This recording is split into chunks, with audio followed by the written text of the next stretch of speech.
Hello, नमस्ते। आज हम बात करने वाले हैं डायबिटीज़ के बारे में, मधुमेह के बारे में, जिसे कुछ लोग शुगर बोलते हैं। अलग अलग जगह अलग अलग नाम से जाना जाता है, कोई इसे डायबिटीज़ मेलाइटस बोलते हैं। तो आइए हम डायबिटीज़ का विस्तार से समझते हैं, क्योंकि डायबिटीज़ भारत में पेंडेमिक सिचुएशन हो चुका है। अभी भारत में लगभग 10 करोड़ लोग डायबिटीज़ के पेशेंट हैं। तो आइए बिना समय बर्बाद किए हुए हम डायबिटीज़ को समझते हैं। देखिए, डायबिटीज़ क्या होता है कि जो भी हम खाना खाते हैं, जो भी है, दाल है, चावल है, रोटी है, वो खाना डाइजेस्ट होकर ग्लूकोज के रूप में चेंज हो जाता है। ठीक है, तो देखिए कौन से खाने में कितना ग्लूकोज है पहले उसको हम समझते हैं। तो दाल में 20% ग्लूकोज है, जिसको कार्बोहाइड्रेट बोलते हैं, शुगर बोल सकते हैं, ग्लूकोज बोल सकते हैं। तो दाल में 20% है। जो चावल और रोटी, हम मैक्सिमम चावल और रोटी खाते हैं, उसमें 75% है। फल में 10% है और सब्जी में 5% है। जब हम खाना खाते हैं तो डाइजेस्ट होके ब्लड में आ जाता है, ग्लूकोज के रूप में ब्लड में आ जाता है। किसके रूप में आता है? ग्लूकोज के रूप में हमारे ब्लड में आ जाता है। यहाँ तक आप समझ गए होंगे। अब क्या होता है, ये हमारा सेल होता है। ये देखिए, ये है ना, ये सेल है, इसको कोशिका भी बोलते हैं। अनकाउंटेबल सेल है, ब्रेन का सेल है, आर्म का सेल है, आइज का सेल है, हार्ट का सेल है। हमारा बॉडी कैसे बना हुआ है? सेल से बना हुआ है, कोशिका से बना हुआ है। ये सब घर बना हुआ है ना, जो घर का मूल ढांचा क्या है? ईंट है। तो वैसे ही हमारा शरीर जो मूल ढांचा है किससे बना हुआ है? सेल से बना हुआ है, सेल से, सेल या कोशिका। अगर आप ये बातें समझ में आ जाएगी तो आप आराम से डायबिटीज को समझ सकते हैं। जब ये ग्लूकोज जब सेल में आ जाता है, सेल, ये सेल है ना, जब ग्लूकोज जब सेल में आ जाता है तो हमें क्या मिलता है? एनर्जी। हमें समझना चाहिए कि अब इंसुलिन का क्या काम है। जो पेंक्रियाज है ना, पेंक्रियाज, ये पी से पेंक्रियाज, जैसे ही आपका खाना डाइजेस्ट होके ब्लड में ग्लूकोज आया, वैसे ही पेंक्रियाज क्या करेगी? इंसुलिन रिलीज करेगी। आई से इंसुलिन।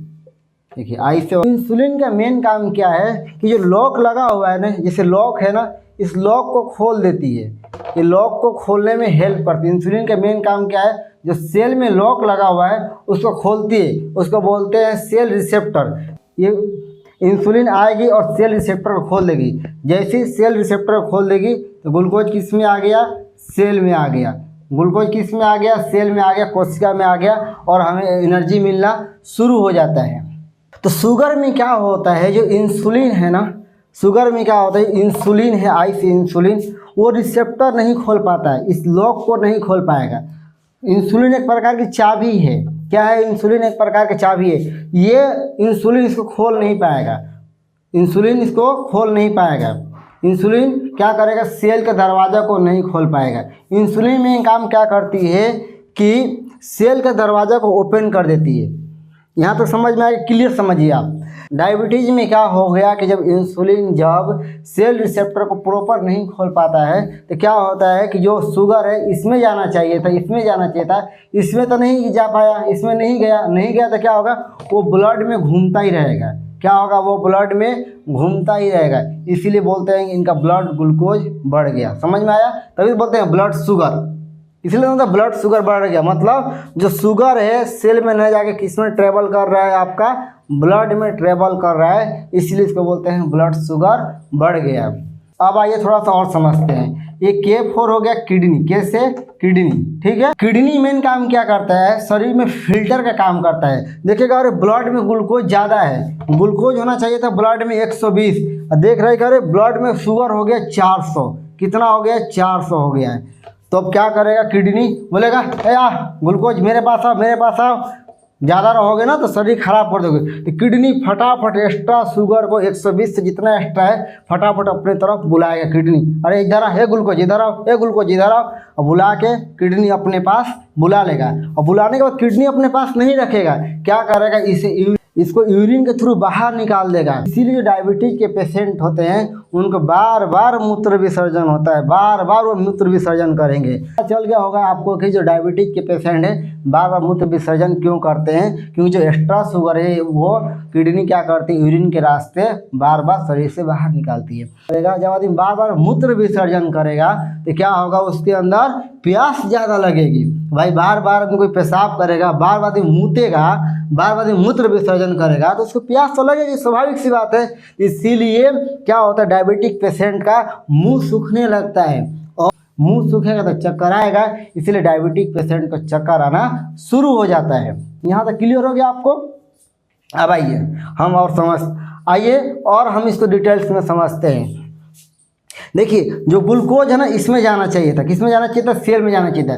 जब सेल में नहीं जा रहा है ग्लूकोज तो क्या होगा कि सेल ना भूख के मारे तड़प रहे हैं, ये बोल रहे हैं खाना दो खाना दो खाना दो, मुझे ग्लूकोज चाहिए, मुझे ग्लूकोज चाहिए, मुझे ग्लूकोज चाहिए। लेकिन ग्लूकोज किस में है, ब्लड में घूम रहा है। अब ग्लूकोज किस में है, ग्लूकोज ब्लड में घूम रहा है, और ग्लूकोज किस में आना चाहिए था, सेल में। तो सेल क्या है, भूख के मारे तड़प रहे हैं, इसीलिए डायबिटिक पेशेंट को भूख ज़्यादा लगती है।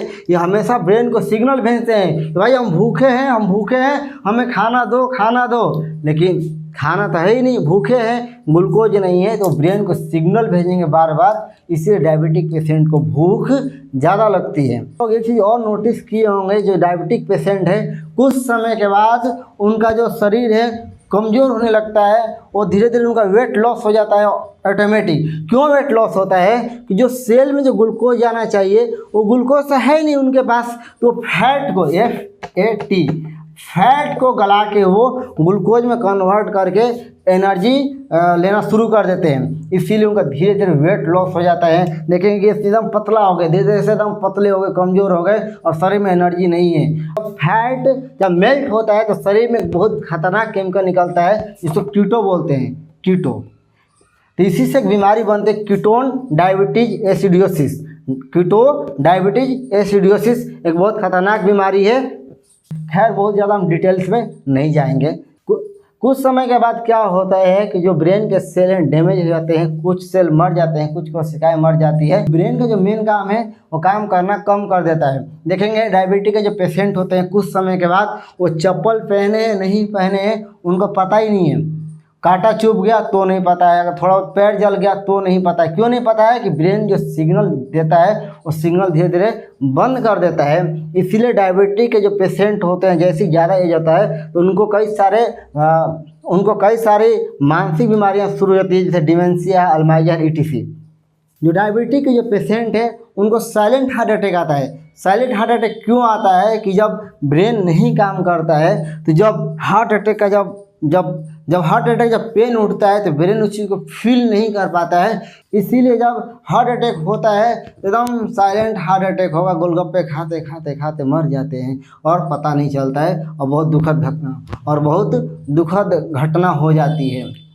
ऐसे ही डायबिटीज़ का जो असर है आँखों पर पड़ती है, जिसको रेटिनोपैथी बोलते हैं। और डायबिटीज रेटिनोपैथी हो जाती है, आदमी परमानेंट अगर ब्लाइंडनेस हो जाता है तो आपके जूते खींच जाएंगे डॉक्टर के चक्कर काटते काटते। इतनी खतरनाक बीमारी है डायबिटिक। तब हमें समझ में आ जाता है जब गैंग्रीन हो जाता है, जब पैर कटवाना पड़ जाता है, तब हमें समझ में आता है कि डायबिटिक कितना खतरनाक चीज़ है। बहुत ज़्यादा डिटेल्स में ना जाते हुए आज के लिए इस टॉपिक को इतना ही पर रखते हैं। फिर बहुत विस्तार में इसकी चर्चा करेंगे, डायबिटीज़ क्या है, इसका खान पान कैसे हमें ठीक रखना चाहिए। और आज के लिए इतना ही, कल फिर मिलेंगे नई वीडियो में नई जानकारी के साथ। और आप स्वस्थ रहिए, मस्त रहिए, एक्सरसाइज जरूर कीजिए, और घर का बना हुआ दाल चावल सब्जी रोटी दूध लस्सी खूब खाइए, बाहर का खाना बिल्कुल मत खाइए। आप स्वस्थ रहेंगे और अपने बच्चों को स्वस्थ रखिए। जय हिंद, जय भारत।